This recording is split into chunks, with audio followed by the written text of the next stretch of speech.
So let me, okay, we are recording. So this week's Parsha is, the name of the Parsha is Parshat Toldot. And what struck me when I learned this Parsha was wells. There's a lot of discussion about wells, well springs. And as we'll learn in today's class, there's like some intrinsic connection that our patriarchs had digging wells, like something very innate about that the action of digging wells. So what I want to do is today talk about wells and share a few ideas that I came across while learning this week's Parsha, ideas that we can learn about the significance of wells. And what's interesting is that not only in this Parsha, but I went back previous Parshas also, just to take note of Avram's relationship with wells. We see even later on in Jewish history, Moses, right, also meets his wife at a well. There's something very, very significant about a well. Go ahead, Anita. Hi. I have a question about wells versus wells, because like where Moshe met Miriam, where Eliezer met Rivka, etc.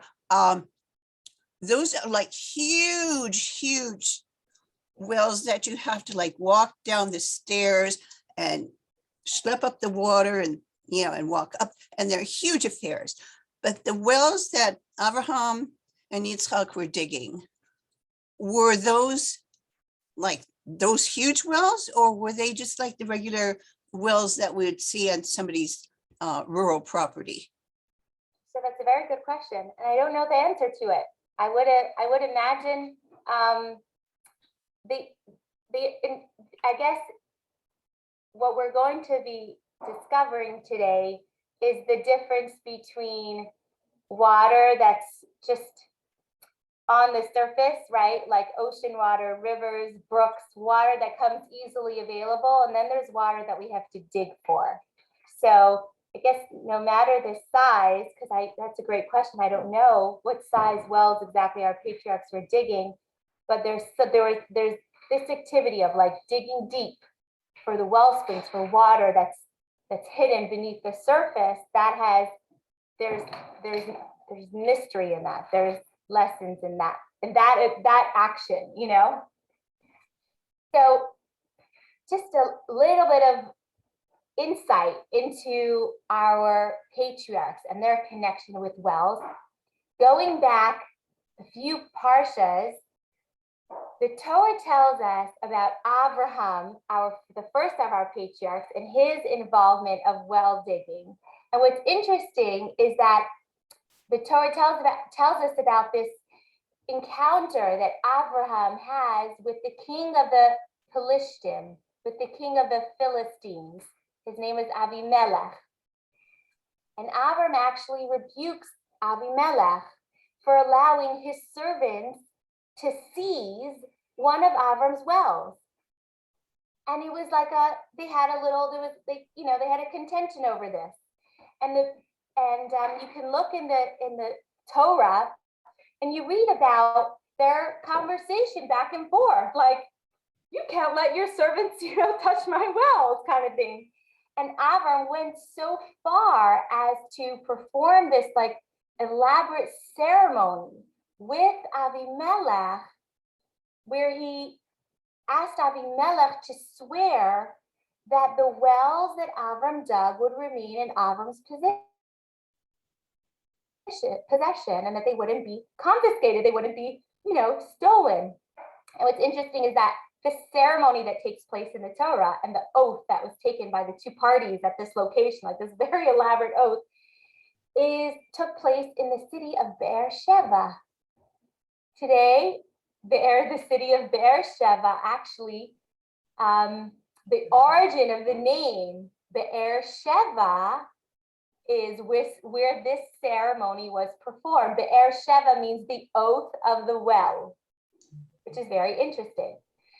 So Avram had a connection with wells, but the Torah says that Avram's connection or association with wells pales in comparison to his son Yitzchak. There was something, we don't know a lot about Yitzchak. We know he was very devoted to his family. As we discussed last week, his attribute was the attribute of Gevurah. So he was very disciplined. He was very studious.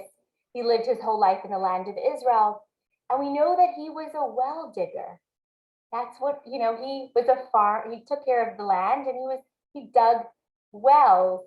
And his bride, right? He meets his bride at a well. Actually, it's in the Torah. You can read these verses at a place called Lachai Roi. That's where he meets his bride, and that's where he later settles.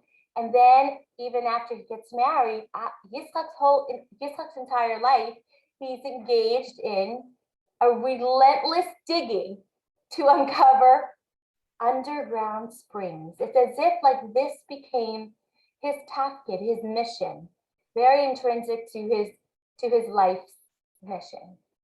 So the Torah describes that Yitzchak reclaims the wells that his father Avram dug that were stopped up. They were actually filled up after Avram's death. So he reclaimed those wells, and in addition, he dug another 4 wells that he himself dug another 4 wells. And we are even told about Yitzchak naming these wells. There was something very, very, very much, Yitzchak somehow was very, very connected to wells. And then comes Yaakov, and then comes the third of our patriarchs. And again, Yaakov too seems to harbor this special connection towards wells, right? We see in the Torah describes in next week's Torah portion how Yaakov journeys from Israel to the east, right? And he ends up in the city where Lavan lived, and he spends a lot of time at the wells where he encounters and decides to marry his wife to be Rachel. So again and again in the Torah, we see, especially in regard to our ancestors, this special this conversation about wells. So the question we're going to address today is, why were the fathers of the Jewish people so connected to wells? And if the Torah, as we know, is a book of teachings, if the Torah is a roadmap for our life, then what can we learn from well digging? Like, there must be relevance, a message, something inspiring for each and every one of us to learn from the details of a well, specifically in this week's parsha, where we discuss so many details about Yitzchak's, attention to discovering well springs. So Chassidus has a lot to say on this topic. I researched so much of it. I just want to share bites and pieces of the things that I found were really, really interesting. So in general, in Yiddishkeit, water represents wisdom. Water represents inspiration, right? Just like water quenches, your thirst when you're thirsty, right? The gift of Torah, the gift of wisdom, refreshes a dry soul, a thirsty soul. It gives it vitality, it gives it life. But in this world, we have 2 sources of water. We have the water that's above the ground, as we mentioned, the oceans and the rivers and the lakes and the streams, right? The water that flows, is easily accessible, flows naturally above the ground. And then you have the water that flows below the ground, below the sand and the gravel. It's the water that you need to reveal. It's concealed. It's deep down in dry land. It's funny because we're looking at properties, buildings to purchase for our Chabad house, and there was one building that we were looking at just this week. We went down to the basement, And the owner says, Rabbi, if you dig, we were talking about a mikvah. And the owner said, Rabbi, I bet you if you dug 6 feet, you would get to water. This is Westchester, right? Where with water everywhere. So we laughed, right? Some areas of land you need to dig a little deeper than 6 feet. But in Westchester, you don't need to dig very deep to find water. So when it comes to these two, these two bodies of water, these two sources of water, right? One would assume that the restricted flow of water that's fighting to emerge from the ground would be inferior. Like you would think that the water that's buried beneath the sand and the gravel, you have to, would be inferior to the water that just flows so freely above the ground, right? It's just like smooth beds of water, unrestricted, easily accessible. You think like that's just superior water. But we know that the reality is that there is something unique and special and refreshing about spring water, about water that's hidden, right? The very fact that these waters are hidden beneath the ground keeps them free from pollution, free from germs. It gives them that freshness, that sparkle that you can't find in water that's above the ground, right? So when it comes to inspiration, when it comes to the metaphor for water, which is wisdom, Torah wisdom, there's also 2 sources of wisdom, 2 sources of spiritual inspiration in our life. Okay, so 2 sources of physical waters in our world parallel the 2 sources of wisdom and spiritual inspiration in our lives. The first of these spiritual sources, which parallels above ground water, is a sense of wisdom and inspiration that is born above and beyond the dirt of life's daily challenges, right? It is the inspiration that we find easy and smooth and straightforward, right? We have moments of this kind of inspiration, and you might even meet individuals that seem to embody this kind of water, right? The people that seem to embody just holy spiritual individuals, right? They are unsoiled, by any layers of muck or whatever it might be. These are their water. These are the moments of in our life when we just can easily access inspiration, easily get excited. We're easily infused with inspiration. What can I say? We have these moments, right? We have these moments. They're, high holidays, I would say, is like, a moment when we're very easily inspired. When you light Shabbos candles on a Friday night, it's a very spiritual experience. I mean, anytime you're lighting a flame, it's spiritual. Lighting the Hanukkah menorah, right? These are moments of easy inspiration. These are moments of this is what we call above ground water, right?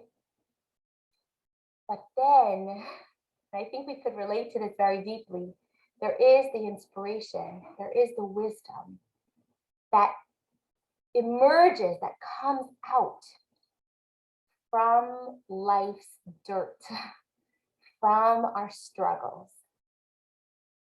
right? When we are burdened by daily pressures of life and earning a livelihood and raising a family, and we're bogged down by so much, and yet we have a sudden urge or a yearning, our neshama is crying out, like in the middle of nowhere, to connect to Hashem, to transcend at that moment. That represents this small, restricted flow of water that's seeping out from everything that's going on. And it's so refreshing and so potent. It's even more special in a way than the waters above ground. that would be like on a hectic day, on a super hectic day, like, finding the time to put a penny in the tzedakah box, right? Or taking a few minutes of prayer, davening mincha, the afternoon prayer, like we spoke about last week.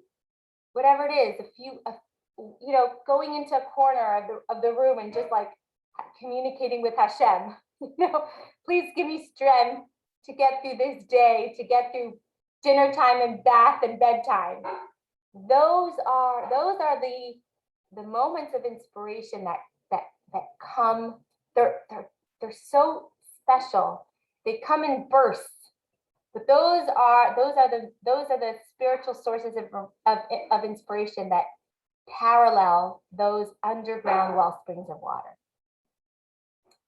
And this is why the fathers of the Jewish people were engrossed in digging and preserving wells, because they wanted to teach us to fight for and to cherish these moments, these fleeting moments, these moments of truth, these fleeting moments of like these sparks of idealism, like that just pop up, and sometimes super hectic and stressful times. And they're usually buried beneath the rubble and the rocks and the grit and the falsehood of life. But then again, they'll pop up. And these moments of truth are what are so precious to Hashem. And this is what our forefathers were trying to teach us. Because this is the essence of Yiddishkeit, right? The essence of Yiddishkeit is not to live in the heavens, right? Because we're not created to live like holy, spiritual, meditative, lives. We live in a world that's very physical, that's very mundane, that requires a lot from us. And the essence of Yiddishkeit is to discover the heaven within the earth. And where do we begin? We begin with our own earth, right? So this was lesson number one, if you could say, like that there's something so beautiful about the fleeting moments of inspiration that Hashem gifts us with, and Hashem treasures these moments.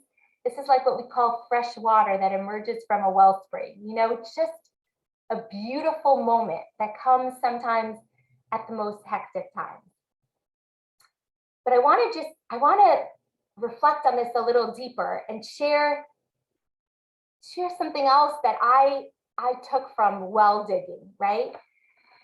So, because this parsha, the theme of this parsha, I would say, or one of the big themes of this parsha is well digging. I mean, Yitzchak is, like we said, he's redigging and filling the wells of his father. He digs brand new wells. He names each one. He's quarreling over the wells. So I get it, right? They lived in a very dry land. Water was at a premium, especially because they had so much cattle and sheep and goats, right? They needed a lot of wells. But we don't know much more about the life of Yitzchak proportionately, right? We know so much about his pursuit of digging wells, but what, right? Aside from the necessity of water, there has to be more here. What is this all about? So I read something beautiful, and I read that, and this was the title of the essay. What does well digging look like in modern times? Right? What does well digging look like? So today, when you look at an expanse of land, you don't necessarily think about the water beneath it. When we were looking at this building for Chabad, like, trust me, I wasn't thinking that 6 feet under there's water, right? You don't think about the water beneath, because why? Because the eye is taken with everything that's noticeable and distracting. And that is where the mind stays focused. We're focused on what we see, what's in our vision. So yes, we visit the surface of rivers and lakes and oceans, and we to find pleasure in the water. But they're the purest, coolest, most refreshing water comes from the deep underground. We know this, but we really don't think about it. And this is how life works. We stand on dry land, right? On the expanse of the earth that lays before us. And we are literally on the surface. So we engage with the world superficially. It's all about what we see in front of us. It's like almost one-dimensional. We work, we entertain ourselves, we hang out, we chat, we vacation, right? All of this works well until you know what happens? Until it doesn't. Until something happens that causes us to wonder, is there more? Is there more? Is there more than what I see? Is there more to life? And the answer is yes, there is more. And this is the message of Yitzchak. He's telling us to dig. When things are not working, dig a well. Dig deep inside of yourself. Because inside of yourself, there is fresh, restorative water deep within you. And when we dig deeply, we find new hope, new purpose, new strength. We find a whole new reality.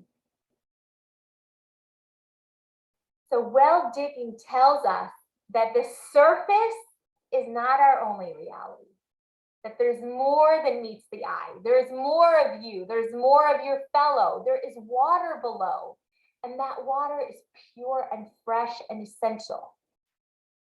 And the essential qualities you need to get through life. And what's interesting is that Yitzchak did not do all the digging alone. He had help with the digging. We know this from the Torah. And sometimes too, we need help finding our well. We need help digging. And that's the role that a teacher plays, a mentor, a mashpia, a rabbi, a rebbitzin, a therapist, a coach, whatever, a friend, a spouse, whatever that is, know that if you need help, there's support. And I'll go even further to say that Torah and mitzvahs are compared to living restorative waters. So sometimes digging deep means finding your personal depth. And hopefully along with that, it means finding a new depth in your path as a Jew. So with that, I want to conclude just wrapping up the lessons that we learned from Wells. Number one, that Hashem appreciates those fleeting moments of inspiration, those fleeting moments where we connect to our neshama amidst all the craziness that happens. That's like the fresh water that emerges from a well springs. Those moments are so precious to Hashem. And on a deeper level, this parsha is telling us that when you're feeling like things are not working, know that there's more, and know that it's time to dig. It's time to dig inside yourself. So with that, I stop the recording.